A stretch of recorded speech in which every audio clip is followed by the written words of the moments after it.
Hello everyone. Let us talk about G7 and its relations with India. Can India become a member of G7 and should India become a member of G7? So let us talk about it all. So what is G7? G7 or the group 7 is a group of 7 countries which are which are one of the most developed and the most economically and diplomatically powerful countries in the world, which includes USA, Canada, France, Germany, Italy, UK and Japan. But in the beginning, in 1975 when it was formed, then there were only 6 members. In 1976, Canada was also included as one of its member. And after the fall of USSR in 1998, Russia was also included in in the existing G7, and G7 was made to be G8 in 1998. But we saw a recent development in the last decade that when Russia annexed the Crimea region and also deployed its troops and military on the eastern borders of Ukraine.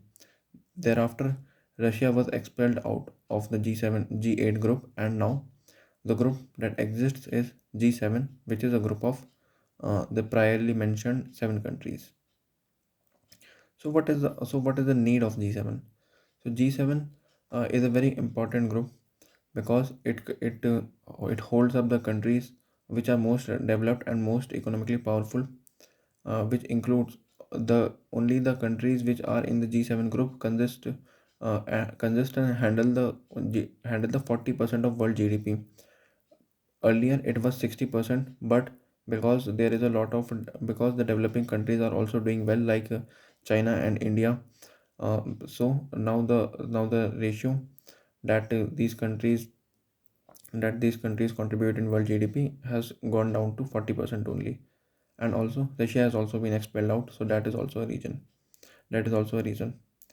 So why G7? G7 was made so that the leaders of the most powerful countries come together and make better decisions for the peaceful and economically growing world. And it has been so far successful in that also.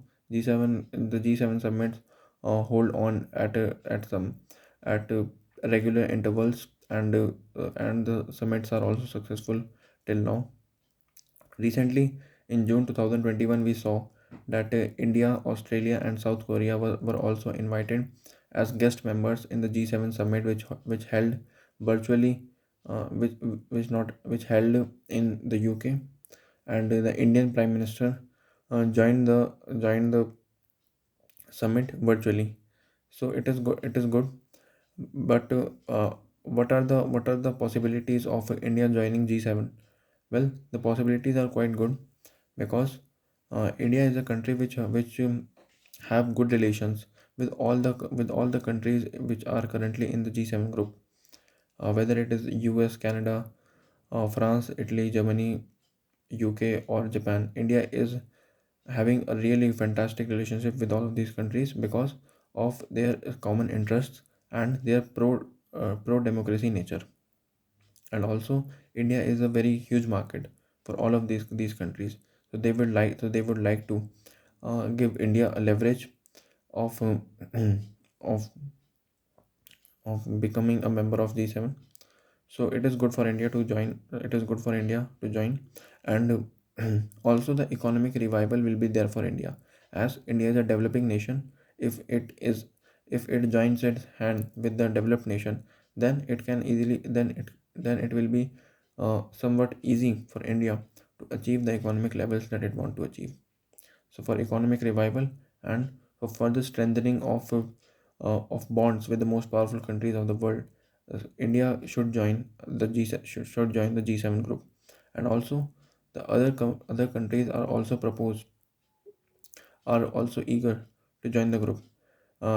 Like in like when Donald Trump was the president of US, then he said that he wants the expansion of a G7 group, and the inclusion of countries like South Korea, Australia, India must be there, and the G7 must be converted into G10 or G11 to make its functioning more uh, impactful, because these countries are really important in today's world.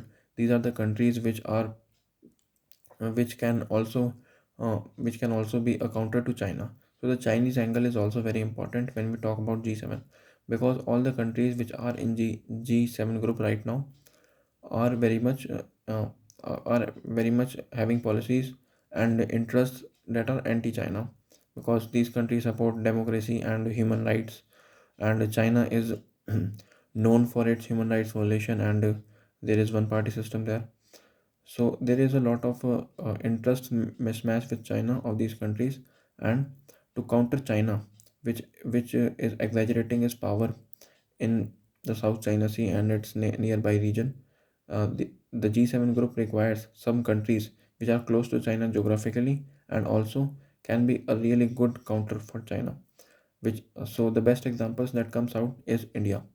India is is like China, which is a developing country, and also it is geographically close, and also it is a democratic country which have some differences with China. So that is why the Donald Trump statement came, and the G7 group is eager for India to join G7. But should India join? But there are some drawbacks also of joining G7 for India. Number one drawback would be that it will not be it will not be get it will not get occupied by the group very nicely, because all the countries there are developed countries and India is still developing. If we compare it with if we compare the per capita income, then the US is holding a per capita income of $65,000, but India is currently only at 2,000 to 2,500 thousand dollars. So that is very less per capita income, and so the functioning of functioning of India in the group can be harmed by such factors, and so that was all the advantages and disadvantages of India joining G7, and that was complete relation of G7 with India. Thank you very much.